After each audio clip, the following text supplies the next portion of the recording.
Now, about 70 miles south of the Twin Cities, they are cleaning up from floodwaters as well. WCCO's Bill Hudson is live in Faribault tonight, where I understand it's a pretty big mess there, right, Bill? And it's not over yet, Liz, not by any stretch of the imagination. They're really watching the skies closely, and they're keeping a close eye on the confluence of two rivers here, the Straight River and the Cannon River, which is backing up here behind me. Now, for the third time in just the past 6 years, two iconic businesses here in Faribault are scrambling hard to keep the floodwaters out.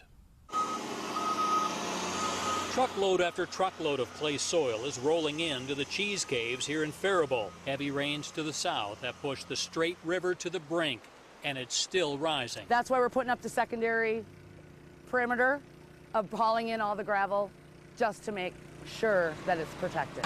This plant sits on the river's edge, so flood walls were reinforced with sandbags to protect the plant and its dozen caves, which are essential for aging cheese. And it looks like it's going to, it's predicted that it's going to, but that is the Straight River, so everything flows north.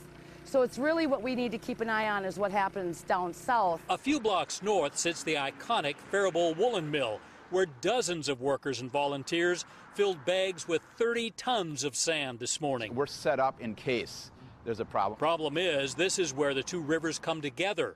And if the Straight River keeps rising, there's nowhere for the Cannon to go. Paul is banking on sandbags and pumps to keep it out of this treasured plant. It's watch and wait right now. We've done everything we can, and we're going to have guys staying here overnight to monitor everything. And if we need to fire up gas pumps or additional stuff, we'll be here.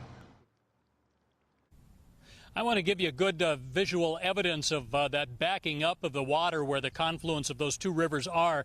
This is actually a dam. There should be about an 8-foot drop there. This is the old dam that used to power the woolen mills. Well, you can see it's just pretty much straight across. That's because the Straight River is flowing in with such velocity right into the Cannon River. There's nowhere for this water to go.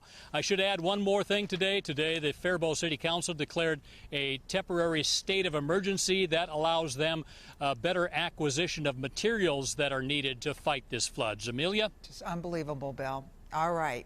Thank you. It is. It is.